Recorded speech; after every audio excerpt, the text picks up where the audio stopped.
Hello everyone, this is Jimmy and welcome to episode 15 of Celestial Journey. I'm now a war criminal.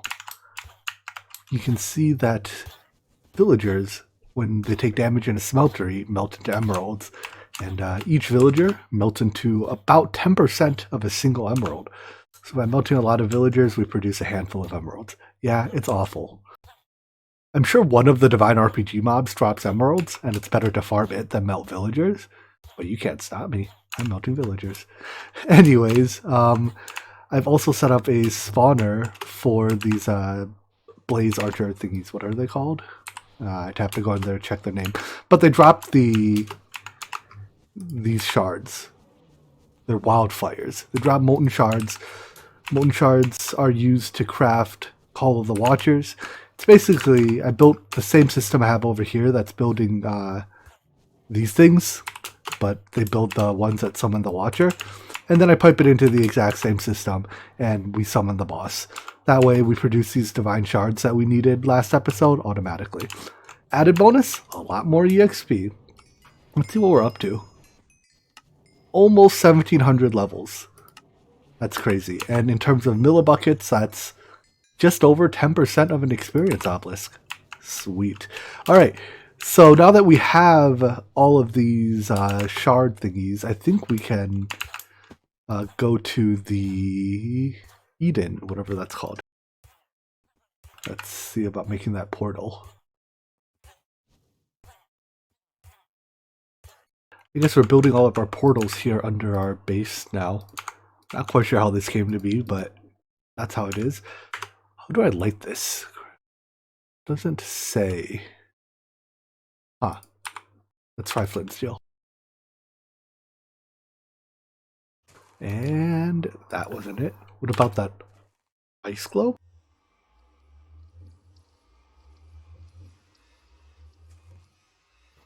No.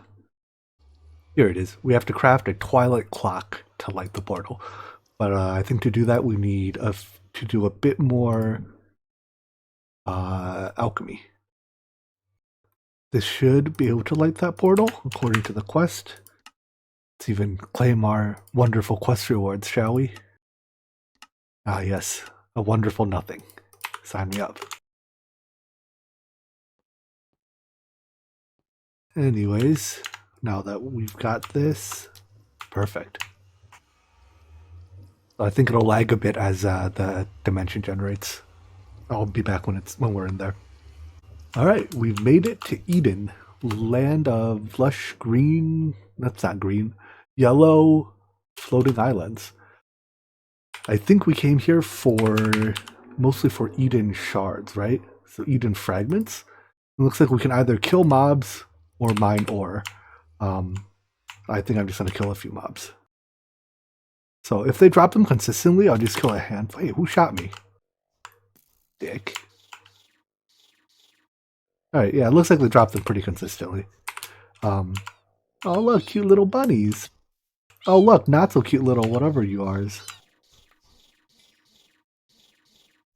We've got a handful of Eden souls. I'm gonna just take one of you guys with me so that we can summon more later if we need it, and head back to the overworld. From here we should be good to continue with Botania. We needed them to make, I don't remember anymore, we needed these to make arrows for something? Right, it was Eden arrows to make projectile bases to make mana spreaders. There we go. Alright, let's do it. So you guys remember how the episode after I built my mob farm, I was like I should expand it so that I could spawn Cyclops in it? Well, I never actually did that. It turns out now I need the Cyclops drops. So I have to build a mob farm to kill Cyclops. Good news is that's as easy as expanding our farm here. Basically, I take one of these blocks and I can just tile it indefinitely. It consists of one mob crusher, one mob duplicator, and all the wiring that supports it. And essentially, they all share the same fluid source and the same item, final destination. So all I have to do is add some drawers and store these various Cyclops drops in those drawers. And you see the stuff that already has a home just happily gets stored here. So I guess this will serve as a secondary income of gold, but mostly I'm after these Cyclops Eye shards. With our newfound supply of Cyclops Eyes, we can now make vitriol. Well, I hope we can anyways. Tier 2, we probably just don't have enough LP in our blood network, do we? Never have enough LP in our blood network because, yeah, I have to go poke myself on the table to generate it. Alright, well, time to bleed a little more, guys. It's honestly not that bad because I can just drain a bunch, eat a heart, drain a bunch, eat a heart. Although I'd rather fill my blood network, not craft. So, there we go. Alright.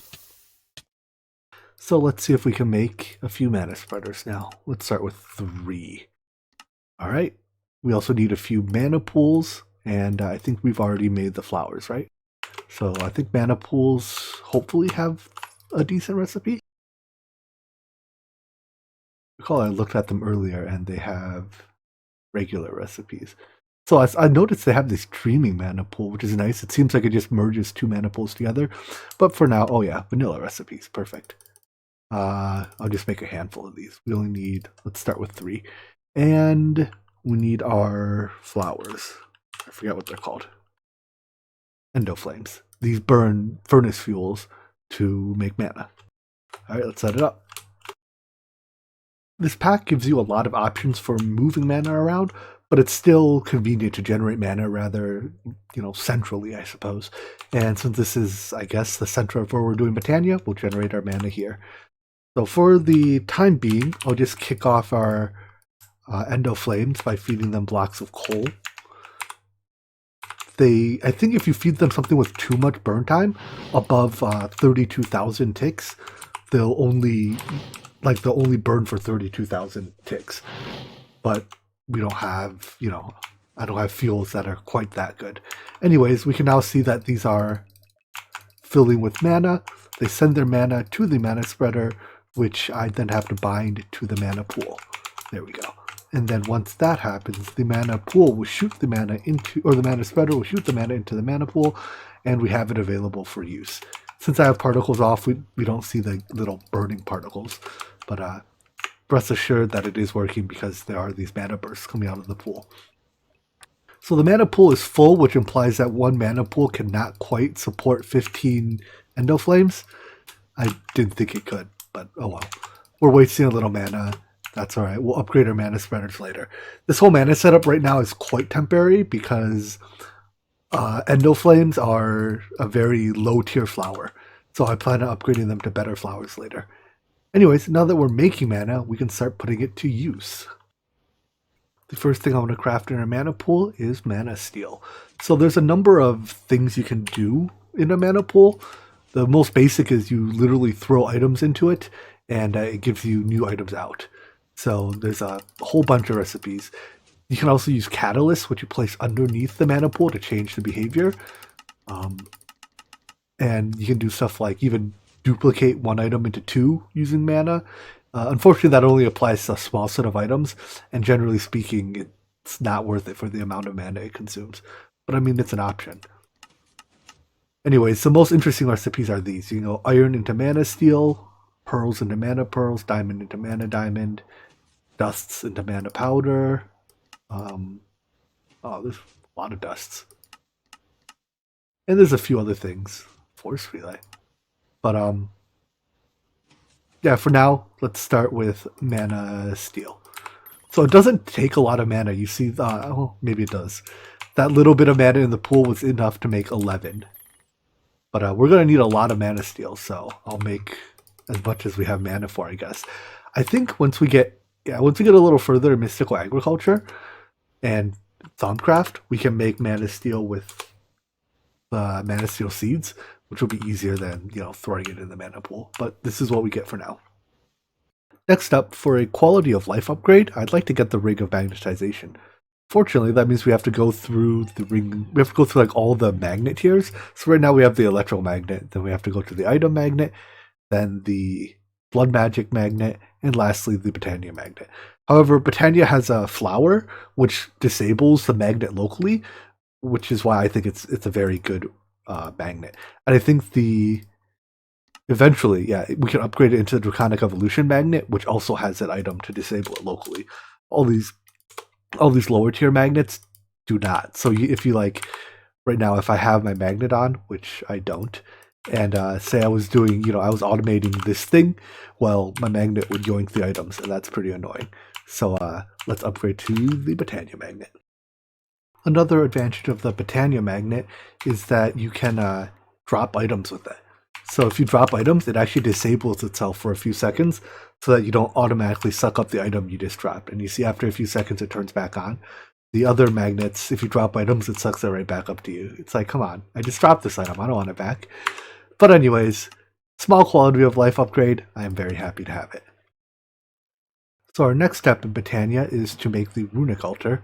However, that takes Wildwood chunks, which requires a visit to the Wildwood dimension. And I believe that is the next dimension, yeah, in Divine RPG. So I just have to figure out what we have to build the portal out of.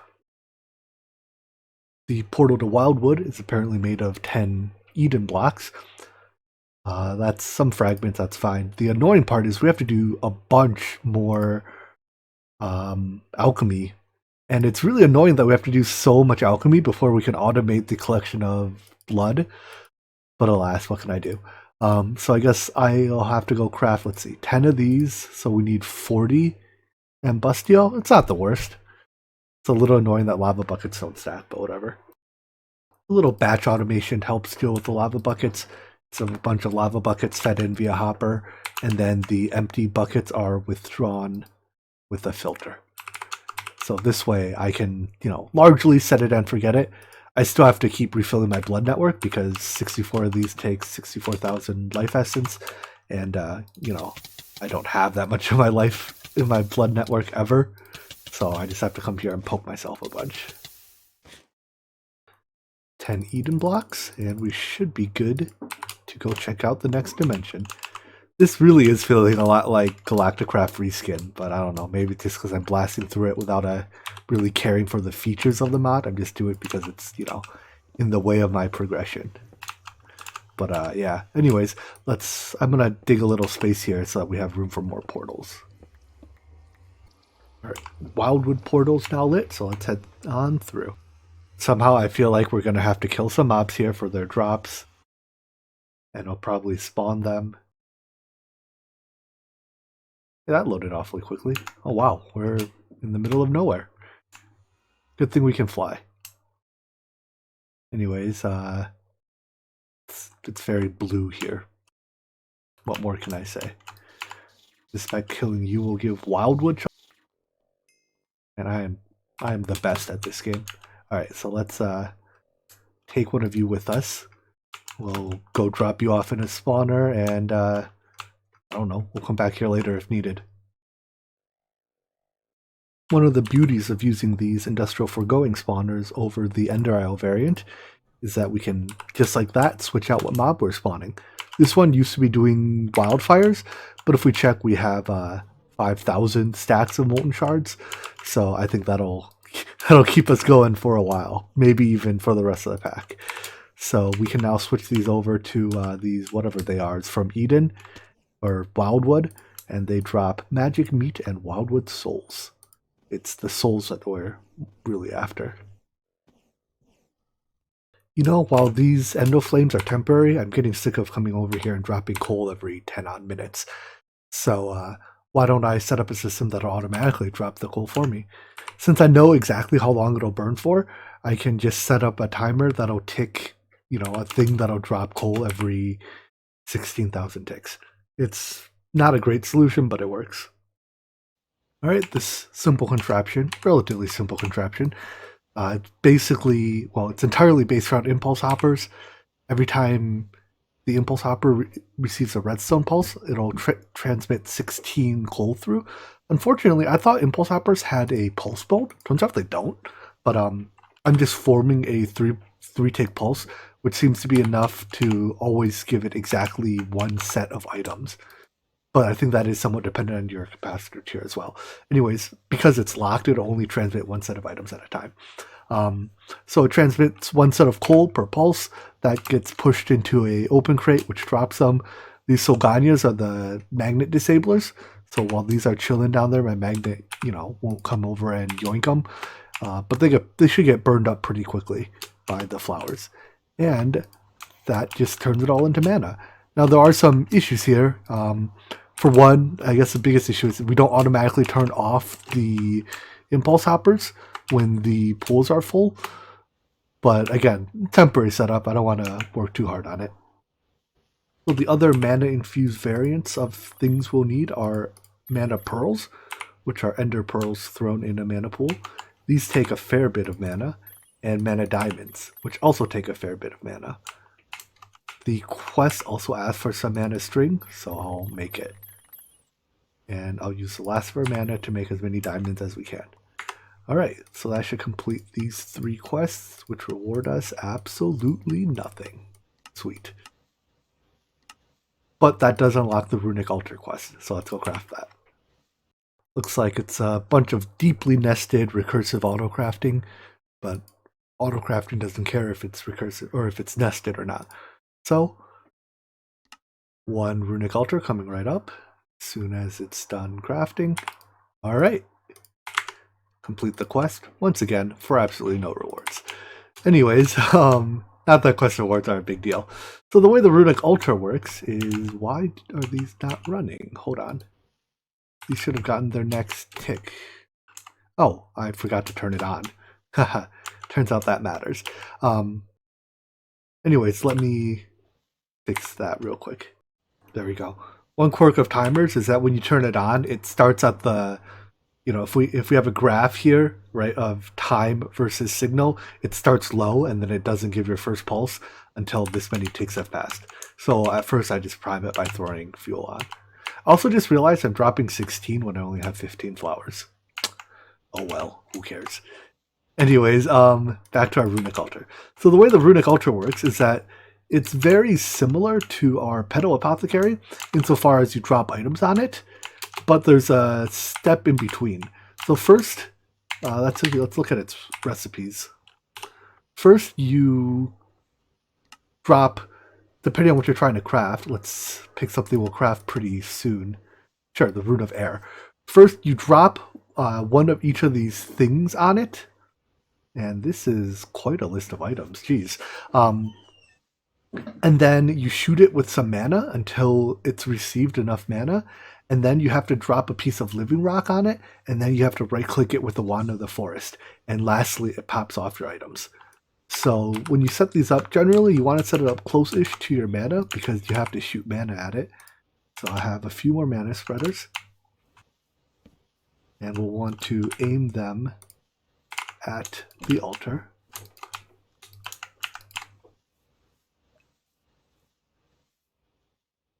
Alright, next, let me come up with a way to handle the automatic dropping of items. So fundamentally, the system for our Runic Altar automation is very similar to our Petal Apothecary. We have the AE system depositing items into a chest. I can't even open it. That's fine, whatever.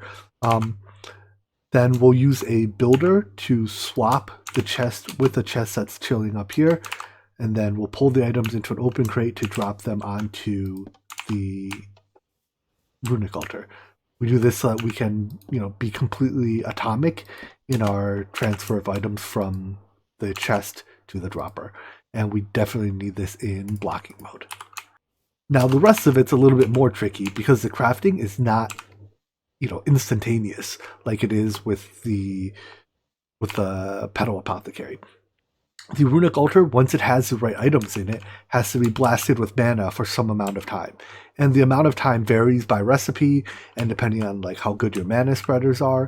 And later we can transfer mana with sparks instead of mana spreaders, which makes it take even less time.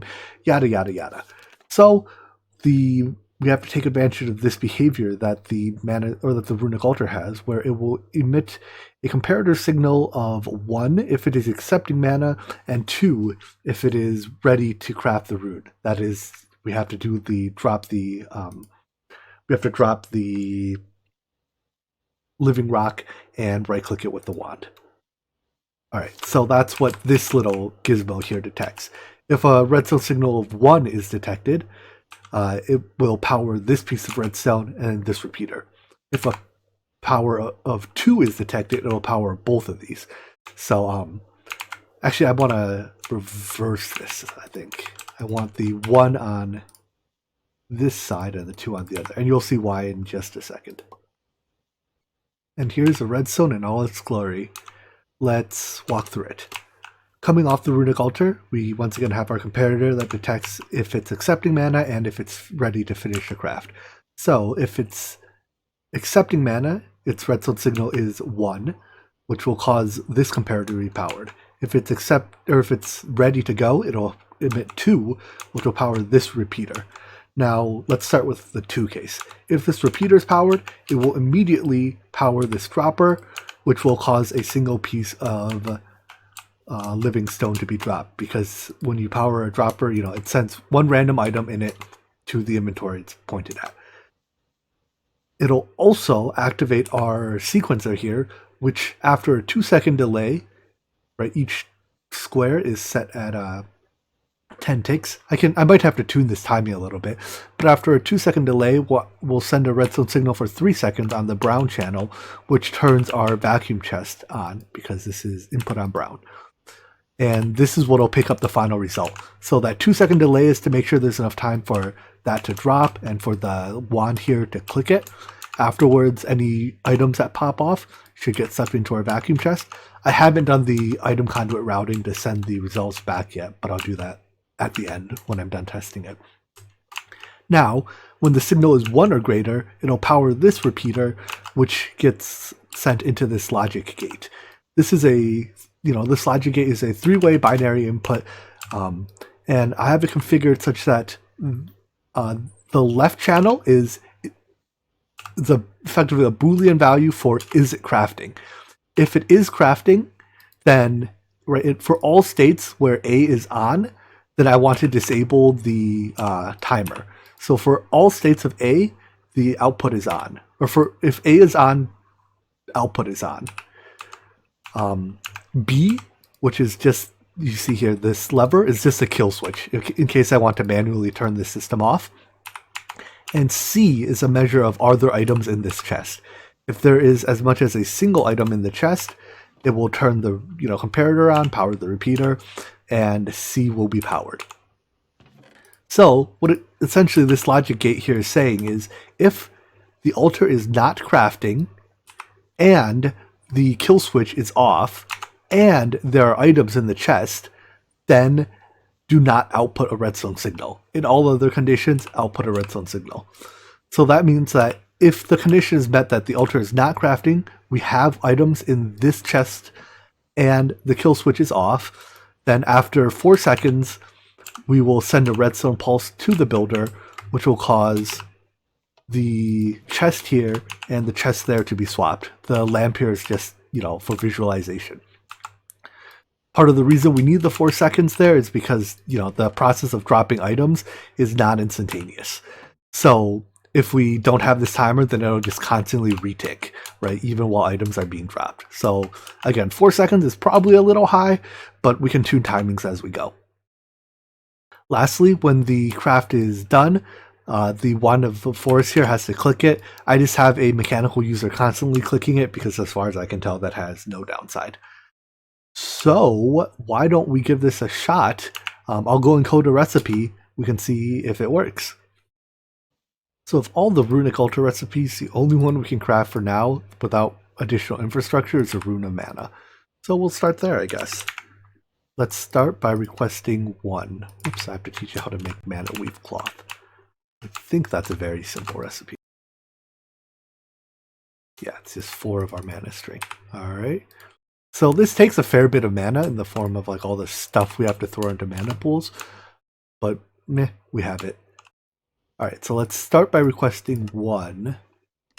The items should go into here. We see that turns on, and in a second we should see this flick. As I was saying, in a second we should see this flick. Alright, so why didn't that flick? it is off. If A is off, B is off, and C is on. Do I have my sides reversed? Let's see. Yeah, I have A and C reversed, don't I? So I want, turn this on. I want A is on, B is off, C is off. I want this off. All right, there we go. So in 4 seconds, this should flick. There we go. All the items get dropped. The mana starts shooting at it. For some reason, this one isn't shooting. Why? Ah, because it's obstructed. Okay, we'll fix that later.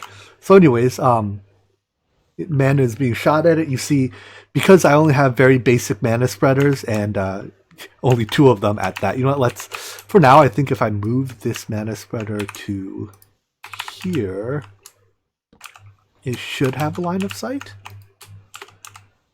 Maybe? Is it shooting? No, it still doesn't have line of sight. All right, whatever. We're halfway there. Here, for now, I'll just move you to over here where you will definitely have line of sight. So yeah, the more mana spreaders you have shooting mana, naturally the faster the crafting will go. I think the Rune of Mana is one of the more mana hungry runes. You could have guessed that based on its name, right? So they typically won't take this long. But once that's done, a piece of rock drops, the thing clicks it, and our vacuum chest does not activate. Why? Probably because it's out of range. No. Active with signal range. I'll increase the range a little bit, I guess, just to be sure if it pops off in a weird direction. Anyway, because I have it on input, not output. That would do it. All right, so let's try that one more time from the beginning, and this time I'll order 2, just so that we can see, it doesn't try to start the second set before it's ready with the first. Need a bit more mana steel. That's fine. Mana steel will be kind of a pain until we get the mana steel seeds, but sooner or later that's bound to happen. And since this is the 1 mana pool that's not contributing to crafting, I'll just use it to make mana steel instead. Alright, so Rune of Mana. 2 is good. Fire. Alright, so Pulse. Perfect. Drop the items. Uh-oh. Oh, I see what happened. I forgot to set you to blocking mode. When I moved the, yeah. Anyways, let's try that again. Alright, so yeah, when I moved the interface from on top of the chest so that I can actually open the chest, I forgot to set it back on blocking mode. So double check. It is on blocking mode. And go. 2. And this is why we test things. Alright. So once again, a couple seconds, we should see the lamp pulse. Items drop. The crafting starts. And then in 20-ish seconds, it should finish. The magic of video editing, we're almost done. I do have one of the magnet disabler flowers here. Anyways, why are you still not running? But it looks like it did wait until the first item finished before starting to craft the second. Let's have to figure out why this vacuum chest isn't running. Alright, you are outputting on brown.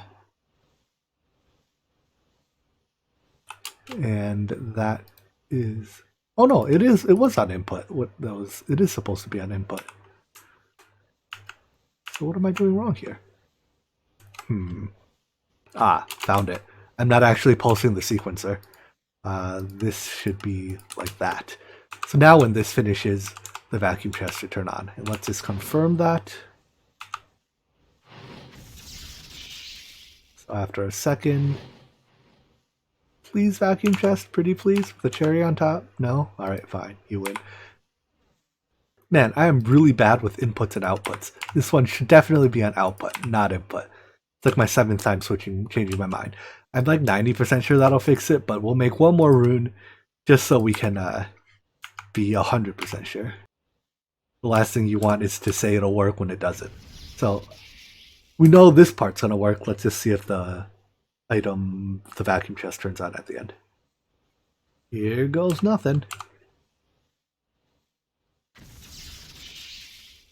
Hey, it works. Hallelujah. All right. I'm going to change this timing a little bit, though, because I think we're waiting too long, right? It's 1, 2, 3. Yeah. Like by the time 5 seconds have passed, we've actually started dropping new items. So I'm just going to bump this down to something like this, right? So 1.5 seconds off and then 2 seconds on. Should be sufficient. Last thing we have to do is plop a import bus on this chest or just run an item conduit back to the ME interface. It's a bit messy there, so I think I'll go with the import bus. There we go. On-demand Runic altar crafting in all her glory. Now, later, we'll also want to move on to passive crafting, passive auto crafting of runes. However, I think we can wait until we have a few more resources to do that, especially the Elven Altar. The Elven Altar can accept mana not just through these mana spreaders, but it can accept it through sparks, which makes it much faster. So we'll build that at a later time. But for now, having on-demand crafting means with a little bit more infrastructure, at least, we can make all these Botania runes. Just that some of these, even just tier 1 runes like pufferfish, fish jerky, inscription tools. There's a bit more infrastructure we need before we can truly do it, or before we can at least automate it. But yeah. Anyways, we'll come back tomorrow and try to make all of our runes and see how far we get, what blockers we run into. But for now, let's wrap up this episode. So I hope you enjoyed it, and I hope to see you in the next one. Take care. Bye-bye.